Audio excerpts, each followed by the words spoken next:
राम राम शेतकरी मित्रांनो 15 ऑगस्ट पूर्वी आणि नंतर कांद्याचं भवितव्य काय, शेतकऱ्यांसाठी सविस्तर माहितीपूर्ण मार्गदर्शन करणारा व्हिडिओ हा आपण बनवलेला आहे. आणि यामध्ये बाजारातील सद्यस्थिती, शेतकऱ्यांचे अनुभव आणि तज्ज्ञांच्या अंदाजावर आधारित मार्गदर्शक संदर्भ असलेली माहिती या व्हिडिओमध्ये आपल्याला पाहावयास मिळणार आहे. मित्रांनो, यामध्ये सद्यस्थितीत बाजारात नेमकं काय चालू आहे, येणाऱ्या दिवसामध्ये बाजाराला धोका कशाचा असू शकतो, तसेच येणाऱ्या दिवसामध्ये प्लस पॉईंट बाजारवाढीचे नेमके काय आहेत, याविषयी सविस्तर माहिती देणारा व्हिडिओ आपण बनवलेला आहे. व्हिडिओ संपूर्ण पहा, जेणेकरून आपल्या कांदा विक्रीचं नियोजन करताना आपल्याला याचा नक्की फायदा हा होणार आहे. मित्रांनो, अशाच माहितीपूर्ण व्हिडिओसाठी माझा बळीराजाला आपण जॉईन करा. अनेक साऱ्या शेतकरी मित्रांनी माझा बळीराजाला जॉईन केलेला आहे, त्यांचे सर्वप्रथम आभार. आपणही जॉईन व्हा, कारण आपल्याला जॉईन झाल्यानंतर असेच माहितीपूर्ण व्हिडिओ सगळ्यात आधी पाहावयास मिळणार आहेत. तर मित्रांनो, आता पाहूयात 15 ऑगस्ट पूर्वी आणि 15 ऑगस्ट नंतर बाजारामध्ये नेमकं काय. मित्रांनो, सगळ्यात शेवटी कांदा विक्री माझं जे मत आहे ते मी आपल्याला सांगणार आहे. त्यासाठी आपण व्हिडिओ शेवटपर्यंत पहा, जेणेकरून आपल्याला त्याचा फायदाच हा होणार आहे. मित्रांनो, सध्या महाराष्ट्रभरात कांदा उत्पादक शेतकऱ्यांच्या मनात एकच मोठा प्रश्न निर्माण झालेला आहे. कांदा आता विकावा की 15 ऑगस्ट नंतरच्या भाववाढीची वाट पाहावी. सध्याच्या बाजारपेठेची स्थिती, हवामानाचा प्रभाव, चाळीतील कांद्याचा साठा आणि तज्ज्ञांसह शेतकऱ्यांचे मतप्रवाह या सर्व घटकांचा सविस्तर आढावा घेणारा हा विशेष लेख आपल्यासाठी या व्हिडिओमधून घेऊन आलो आहे. तर मित्रांनो, पहिली जी महत्त्वाची गोष्ट आहे ती म्हणजे बाजारातील सद्यस्थिती आणि आवक. महाराष्ट्रातील मुख्य बाजार समित्यामध्ये सध्या कांद्याची आवक बऱ्यापैकी घटलेली आहे.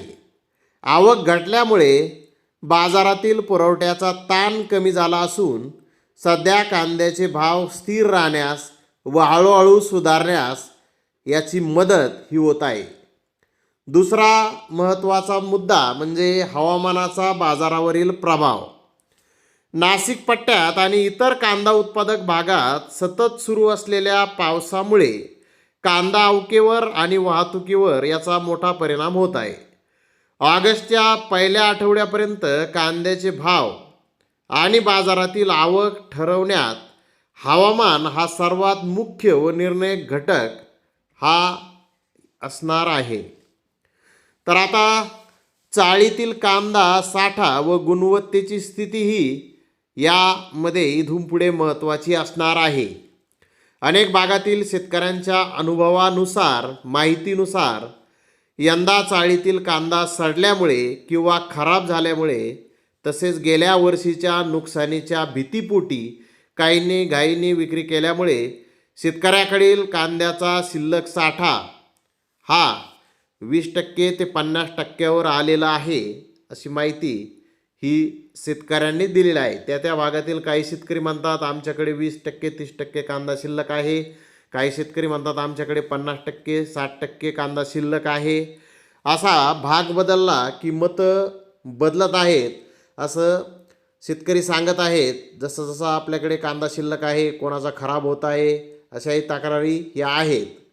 तर मित्रांनो, आता महत्त्वाचा मुद्दा म्हणजे 15 ऑगस्ट नंतरच्या भाववाढीचा मतप्रवाह काय आहे, तर त्यावरती शेतकरी मित्रांचं मत नेमकं काय आहे ते आपण पाहूयात. 15 ऑगस्ट नंतरच्या बाजारभावाबद्दल बाजारात पहिला एक मतप्रवाह असा आहे की चाळीतील शिल्लक साठा अत्यंत कमी असल्याने आणि अनेक ठिकाणी कांदा खराब झाल्याने ऑगस्टच्या मध्यापासून बाजारात कांद्याची तीव्र टंचाई निर्माण होईल व भाव अधिक वाढतील, असा एक मतप्रवाह आहे. तर दुसरा जो मतप्रवाह आहे तो आहे 15 ऑगस्ट नंतरच्या मंदीचा घसरणीचा बोलला जाणारा मतप्रवाह. दुसरा मतप्रवाह असा इशारा देतो की 15 ऑगस्टपर्यंत अनेक शेतकरी चांगल्या भावाच्या आशेने थांबलेले असतात. 15 ऑगस्ट नंतर खराब होणारा कांदा विकण्यासाठी शेतकरी एकाच वेळी बाजारात गर्दी करतील, ज्यामुळे अचानक बाजारात कांद्याची आवक वाढून भाव स्थिर राहू शकतात किंवा घसरूही शकतात, असा काही मतप्रवाह काही शेतकऱ्यांचा आहे. म्हणजे आता आपण पाहिलं की 15 ऑगस्ट पूर्वीचा आणि 15 ऑगस्टच्या नंतरचा मतप्रवाह काय आहेत ते आपण पाहिलं. आता दुसरा आणखीन मुद्दा म्हणजे सरकारच्या इथून पुढे येणाऱ्या काळामध्ये बफर स्टॉकचा हस्तक्षेपाचा मुद्दा. शेतकऱ्यांनी विक्रीचे नियोजन करताना आणखीन एक गोष्टीकडे गांभीर्याने लक्ष दिले पाहिजे. जेव्हा जेव्हा कांद्याचे दर 40 रुपयाच्या पुढे जातात तेव्हा सरकार तातडीने हस्तक्षेप करते. सध्या सरकार जो कांद्याचा बफर स्टॉक तयार करत आहे, दर सुधारल्यानंतर स्टॉक घाईघाईने बाजारात आणून आणि विविध माध्यमात बातम्या पसरवून कांद्याचे दर पाडण्याचा प्रयत्न हा केला जातो. दरवर्षी आपण हा अनुभव पाहतो. त्यामुळे सरकारचा हा संभाव्य हस्तक्षेप ध्यानात ठेवूनच शेतकऱ्यांनी कांदा विक्रीचे गणित मांडायला हवे. आता यामध्ये वेगवेगळे मतं असतील, कारण नाफेडने जी काही कांद्याची खरेदी नाफेड करत आहे ती अजून पूर्ण झालेली नाही आणि तो कांदा टिकत नाही असंही सांगण्यात येतं. परंतु ज्यावेळेस नाफेडचा बफर स्टॉक बाजारात आणला जातो त्यावेळेस बातम्याच अशा प्रकारे पेरल्या जातात की बाजारावर त्याचा थोडासा दबाव टाकण्याचा प्रयत्न हा प्रत्येक वेळी झालेला आहे, आपण तो पाहिलेला आहे. तर आता हे झाले बाजारातील मतप्रवाह, बाजारातील धोके. आता प्लस पॉईंट काय, तर दक्षिण भारतातील नवीन कांद्याचा प्रभाव. यावर्षी दक्षिण भारतात पाऊस अतिशय कमी पडल्यामुळे तेथील नवीन कांद्याची पेरणी व लागवड खूप कमी झालेली आहे आणि यामुळे बाजारात साऊथचा नवीन कांदा अतिशय कमी प्रमाणात दाखल होण्याचा अंदाज आहे. सध्या बाजारात नवीन कांद्याची आवक नगण्य आहे. हा आपल्याकडील जुन्या उन्हाळी कांद्याच्या विक्रीसाठी एक खूप मोठा प्लस पॉईंट मानला जात आहे, कारण यामुळे बाजारात जुन्या कांद्याची मागणी टिकून राहण्यास मदत ही होणार आहे. तर आता या सगळ्या परिस्थितीमध्ये आपण पाहिलं की 15 ऑगस्टच्या पूर्वी कांद्याचा भावाबद्दल मतप्रवाह आहे ते आपण पाहिलं. 15 ऑगस्ट नंतर काय मतप्रवाह आहे ते आपण पाहिलं आहे. सरकारच्या हस्तक्षेपाबद्दलही आपण पाहिलं आहे. आता माझा बळीराजाचा विशेष संदेश, वैयक्तिक मत माझं नेमकं काय आहे कांदा उत्पादकांसाठी ते मी आपल्याला सांगतो. माझं स्पष्ट मत असं आहे की येणाऱ्या दिवसात बाजारात कांद्याची उपलब्धता कितीही राहिली तरी ती कमीच होत जाणार आहे. सोबतच पावसाचा फटका बसल्यामुळे नवीन कांदा पीकही प्रभावित असून ते कमी प्रमाणात बाजारात दाखल होण्याचे चान्सेस आहेत. या सर्व बाबी पाहता सध्या कांद्याचे बाजारभाव हळूहळू सुधारण्यास अतिशय अनुकूल परिस्थिती आहे. परंतु यासाठी शेतकरी मित्रांनी आपल्या चाळीतील कांद्याची गुणवत्ता व टिकवण क्षमता पाहून विक्रीचे योग्य नियोजन करणे गरजेचे आहे. बाजारात कांद्याची आवक जर मर्यादित राहिली तर यावर्षी निश्चितच आपल्याला कांद्याला अत्यंत उत्कृष्ट व समाधानकारक बाजारभाव पाहायला मिळतील, असं माझं मत आहे. यासाठी आता शेतकऱ्यांनी टप्प्याटप्प्याने विक्रीचा हा सल्ला माझ्याकडून राहील. कांदा विकायचा की साठवून ठेवावा हा पूर्णपणे तुमचा वैयक्तिक निर्णय आहे. परंतु बाजारातील सर्व शक्यता, हवामान आणि सरकारच्या संभाव्य धोरणाचा विचार करता टप्प्याटप्प्याने विक्री करणे हे सध्या सर्वात सुरक्षित सूत्र असेल. 15 ऑगस्टपूर्वी किमान 25 ते 30% कांदा विकल्यास तुमचा भांडवली खर्च हातात येईल आणि अचानक आवक वाढून किंवा सरकारच्या धोरणामुळे होणाऱ्या नुकसानीचा धोका टळेल.